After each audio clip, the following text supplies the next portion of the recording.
match d'hier soir. Défaite 5-0 contre la Saint-Etienne. Non, oui. Non, mais ça c'est un détail, Oui, une petite minute de silence encore un petit peu, s'il vous plaît. Et faire une prière après. Non, sérieux, j'espère que déjà ça va, vous les gars, que tout va bien pour vous, de votre côté, que dans votre vie ça va, qu'il n'y a pas de déprime, qu'il n'y a rien. Parce que moi ça va pas, j'en ai marre. S'il vous plaît, il n'y a pas des clubs de Ligue 2 ou de Ligue 1 qui cherchent des supporters, qui chantent et tout. Ah, les gars, j'en peux plus de ce club. Mais bien sûr, avant de parler de ce match entre l'AS Saint-Etienne et Troyes, on va parler de la Ligue 2, des résultats qu'il y a eu cette semaine. Et bien sûr, avant de commencer, n'oubliez pas de liker, commenter, de vous abonner, de vous détater, que vous ayez de tout, les gars, tout, s'il vous plaît. Likez la vidéo direct, les gars, là, like, s'il te plaît, ça ferait super plaisir. Un petit commentaire et abonne-toi, aide à faire un peu grandir la chaîne si t'es un footeux. Si t'es un footeux et que t'aimes la SMR, c'est la chaîne parfaite pour toi, tu vas pouvoir t'endormir sur du foot.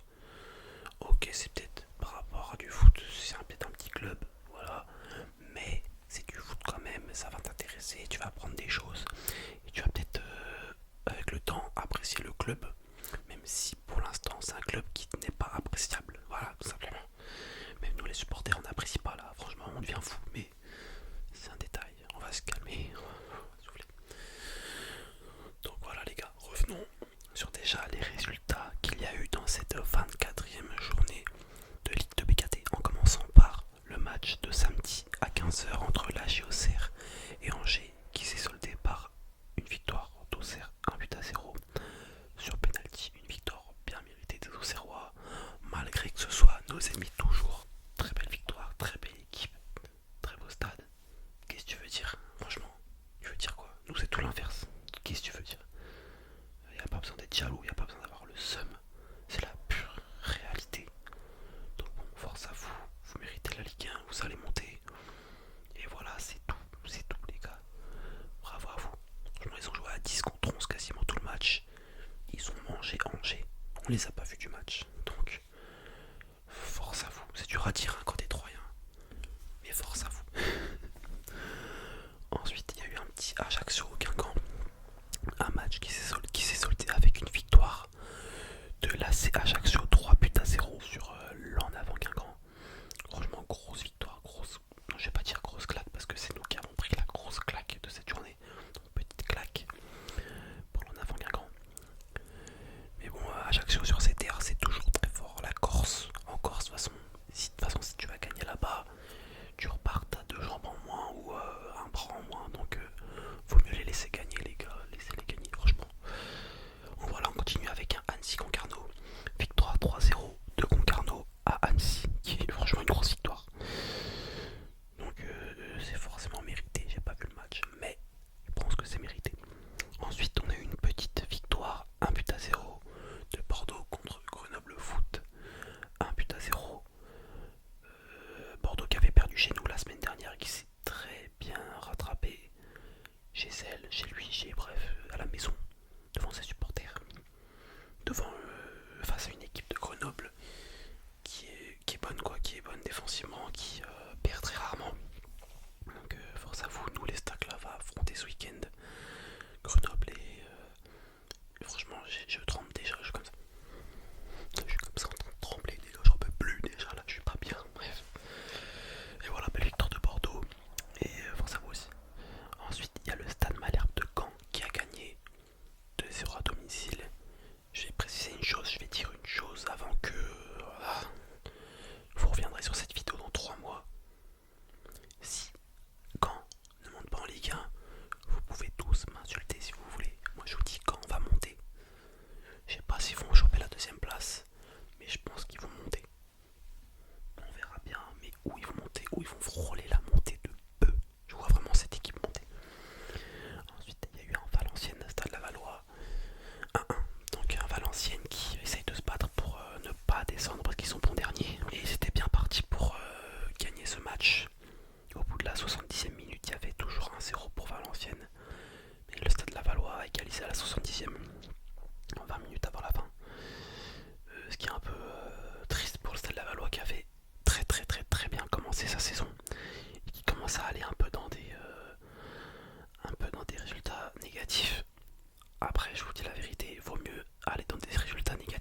ce moment, maintenant de la saison maintenant, parce que nous les Troyens on connaît bien ça, la montée, bref.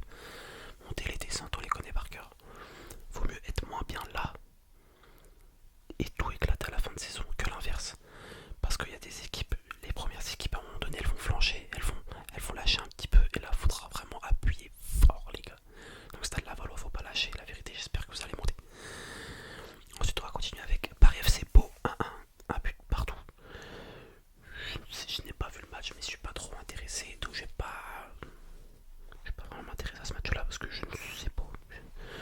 Je vais pas juger, je ne suis pas trop Pau. Je sais que Pau ils ont une superbe équipe et ils font du superbe boulot. Ils ont une bonne équipe parce que c'est un petit club entre parenthèses. Mais ils font un boulot de tard et ça m'étonnerait pas qu'ils montent rapidement en Ligue 1. Vraiment. Par contre ils ont un petit stade. Mais bon c'est. Vaut mieux avoir un petit stade bien garni avec une bonne ambiance qu'un stade un peu plus grand qui est pas garni du tout. Je pense à un stade en particulier. Et voilà, je vais pas dire lequel. On va continuer. Ensuite, nous avons QRM SC Bastia. Donc une victoire du SC Bastia. Bastia qui, si je me trompe pas, deuxième victoire d'affilée, oui, donc je me trompe pas. Contre notre ancien entraîneur Jean-Louis Garcia, je viens de voir, qui a été mis au poste avec le QRM il y a peu de temps. Donc ça commence mal frérot, ça commence mal. Ensuite, nous avons un petit rodé du SL Dunkerque qui s'est soldé avec un nul 0-0.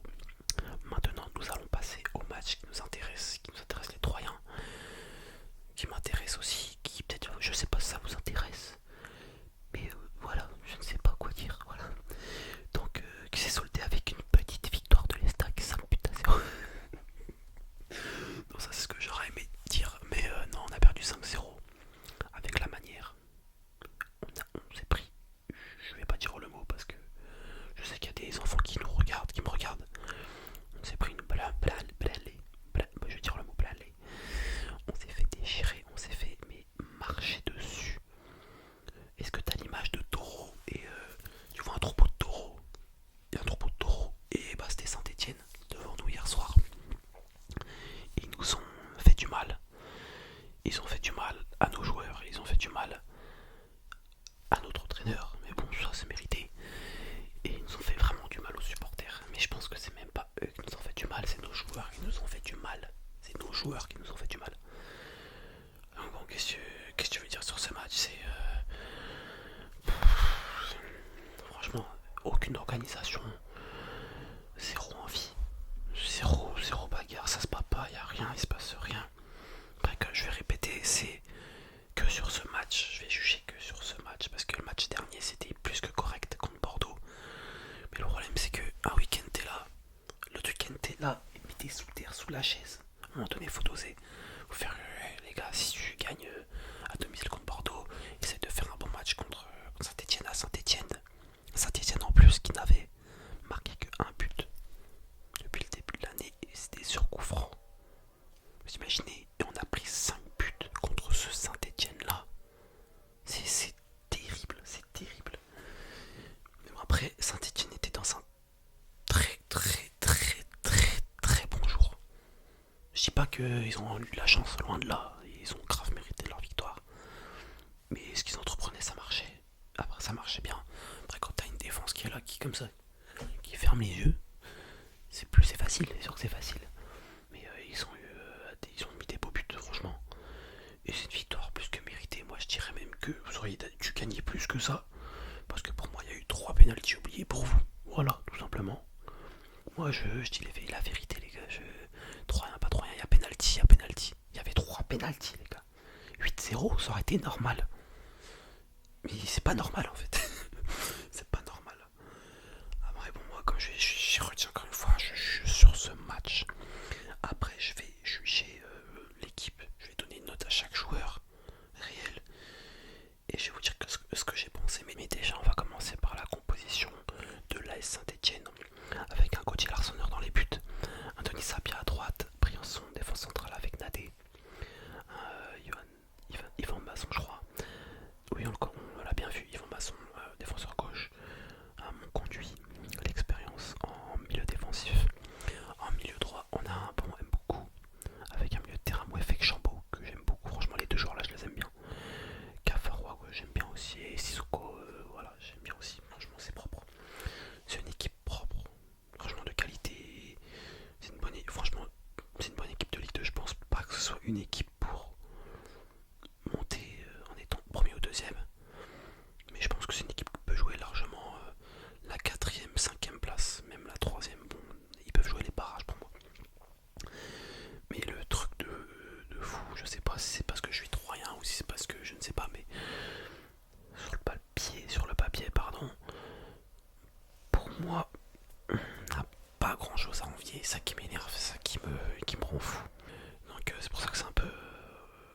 incompréhensible ce qui s'est passé hier soir.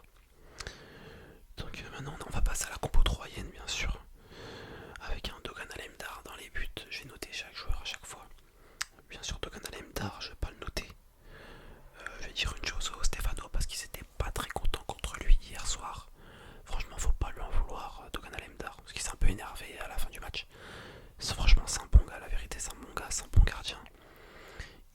De base il est pas comme ça, il s'énerve pas, mais je pense que le 5-0 ça lui monte à la tête là. Et, quand t'es gardien tu peux rien faire parce que si t'es pas sur, t'es sur le terrain mais t'es pas sur le terrain, c'est pas toi qui joues, toi tu fais ce que tu peux dans les buts, tu fais ce que tu peux.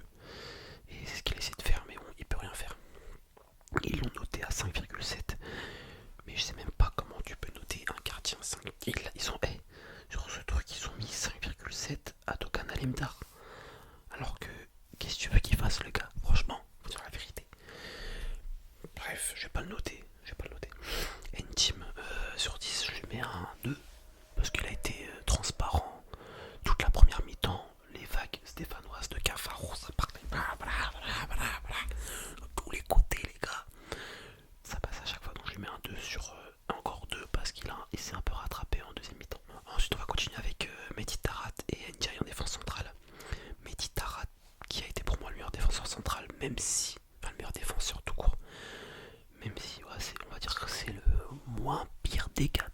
Mais ils ont mis 6,7 pour N-Team, mais c'est pas possible, bref. Ndiaye qui a été mis catastrophique, là, les gars. Il revient de la CAN. Ouais, il revient de la CAN, il est revenu déjà la semaine dernière de la CAN, il a fait un bon match contre Bordeaux. Et là, il a fait le pire match je crois de sa carrière, là c'est même plus la saison, c'est le pire match. Des fois il allait de l'avant, il perdait la balle. Il était là, il restait là. S'il te plaît, reviens défendre un minimum, j'en sais rien, s'il te plaît. Après, ça arrive les non-matchs, je précise, ça peut arriver. Donc, j'espère juste qu'il va se rattraper et qu'il va tout donner au prochain match contre Grenoble. Ensuite, je vais lui mettre à Ndiaye non, je vais pas mettre 0 parce qu'il faut pas abuser. Mais franchement, il y a au moins 3 buts qu'on se prend à cause de lui. Donc, ouais, je vais le mettre 0 sur 10. Ensuite, Ismaël Bourak, je vais pas noter parce qu'il est sorti sur blessure. Abdoulaye Kanté, en milieu défensif, ouais, il a essayé de faire ce qu'il pouvait. Hein. Qu'est-ce que tu veux qu'il fasse? Franchement, qu'est-ce que tu veux qu'il fasse? Il n'a pas aidé non plus. Oh, je lui mets un 3 sur 10. Mais de toute façon, ils sont tous été très moyens, très mauvais. Donc, qu'est-ce que tu veux avec un M. Changama qui pour moi a été le moins pire des milieux de terrain. Pour moi, alors que là, sur la note, on voit bien que c'est l'inverse parce que M. Changama, je le voyais toujours faire des pressings, à laisser d'aller de l'avant, à tirer tout le monde derrière lui, mais personne ne suivait. Donc, qu'est-ce que tu veux faire? Je ne sais pas. Voilà. Ensuite, on a notre capitaine Xavier Chavalrin qui aime bien parler après les matchs, mais qui ne motive pas trop les troupes pendant les matchs. Tout simplement, il aime bien parler après, mais pendant le match, moi je trouve qu'il parle pas beaucoup.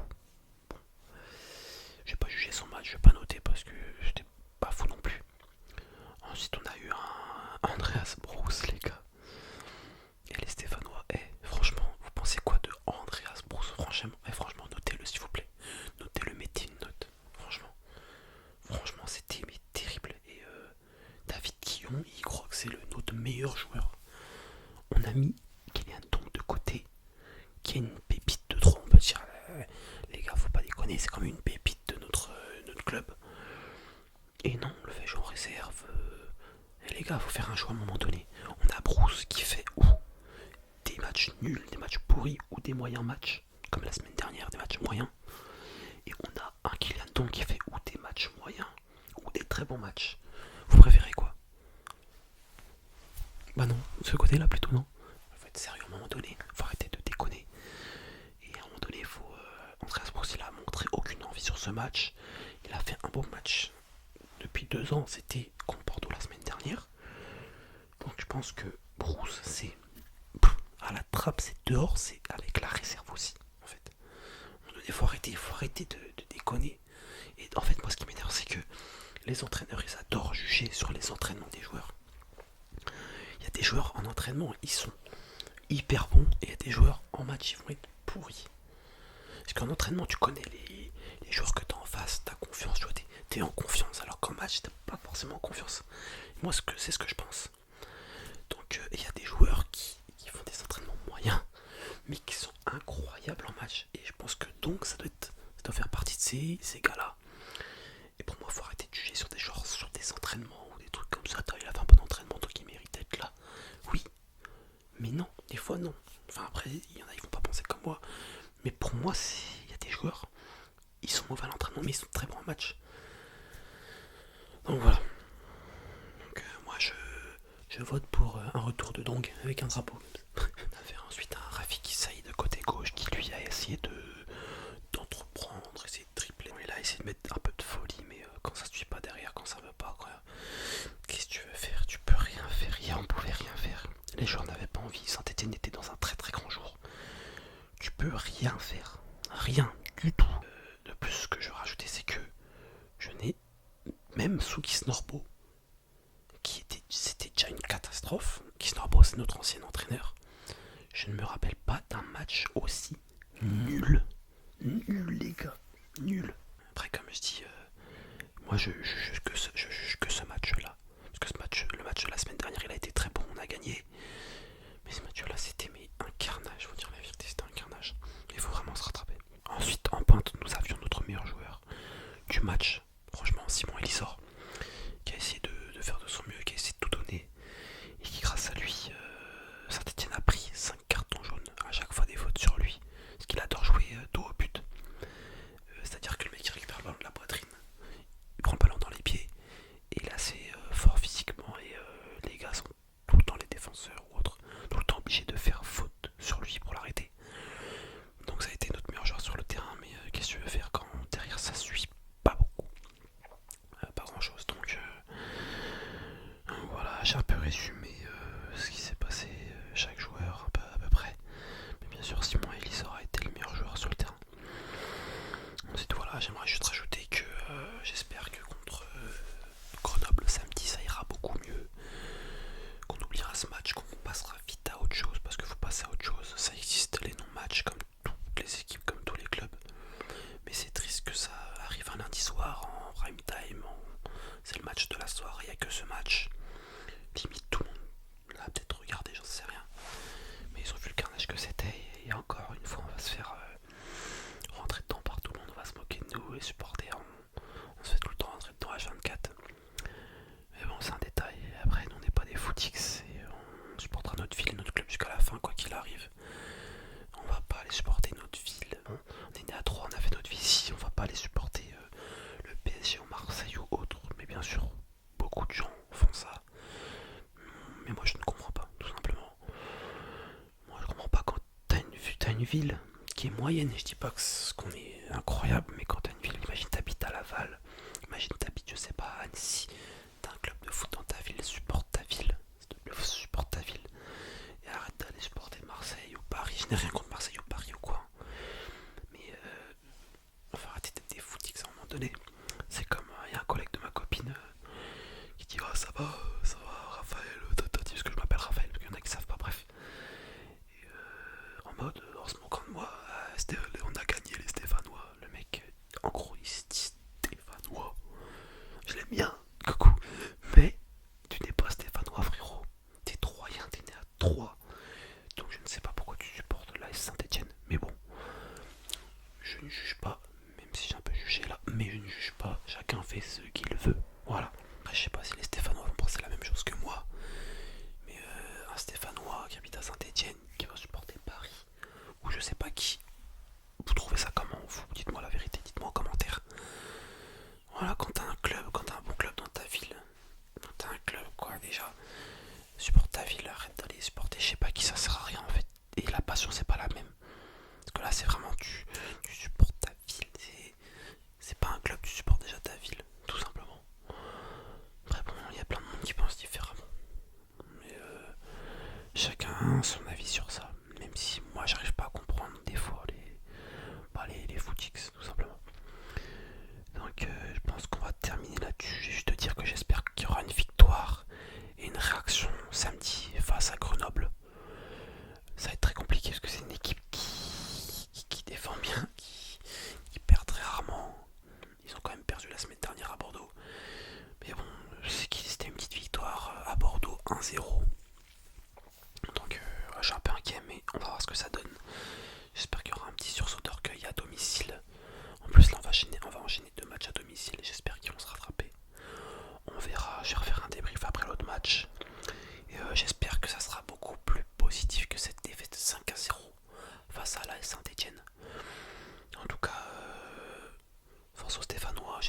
carnage pour notre club. Et je pense que le City Group, nos propriétaires, partiraient. Et s'ils partent, je pense, c'est disparition du club. Il faut dire la vérité. Personne ne rachèterait le club. Qui rachèterait le club? Dites-moi. On n'a pas de stars à trop, on n'a pas de mecs blindés, on n'a pas de mecs comme ça qui est amoureux de l'Estac. À part Askip, Jérôme Roten là qui arrête pas de faire des annonces. Ouais, City Group c'est de là. Ouais, bref, le City Group si c'était pas là, je pense qu'on serait. Ok, ils ont fait de la merde, je suis d'accord avec vous sur beaucoup de choses. Mais qui aurait acheté le club il y a 3 ans? Qui l'aurait racheté? On était déjà à la limite de la faillite, les gars. Ils ont racheté le club, ils nous ont déjà sauvé la vie il y a 3 ans. On peut critiquer City Group sur plein de choses. Mais je pense que si c'était pas venu, personne déjà n'aurait racheté le club à l'époque. Donc voilà, mais voilà, faut absolument éviter cette descente. Parce que je pense que City partirait. Ou pas, hein, peut-être que je dis n'importe quoi. Mais ça, je commence à être vraiment inquiet. Et j'espère qu'on va pas descendre. Parce que ça pourrait être, ouais, comme je disais à la fin. Mais j'espère que. Même en cas de descente, j'espère qu'il partirait pas. Mais je le sens mal. C'est quand même le City Group. Ils veulent être dans le top quand même. Avec des clubs au top. Donc je les vois pas rester en national. Et même des journalistes troyens ne les voient pas rester ici à Troyes en national. Donc voilà. En tout cas, j'espère que cette vidéo vous aura plu. Si bien sûr vous aimez le concept, n'oubliez pas de vous abonner, de commenter, de liker, de tout faire s'il vous plaît les amis. Ça m'aiderait un peu à monter parce que j'ai un peu de mal en ce moment de faire un peu de vue. Mais bon, après les vrais sont là et ça c'est le plus important. Bon, je vous dis à la prochaine les amis. J'espère une victoire samedi. Et voilà, je fais des bisous et plein de bonnes choses pour vous. Je vous dis bonne nuit. À la prochaine. Ciao, allez les stacks les gars, ciao.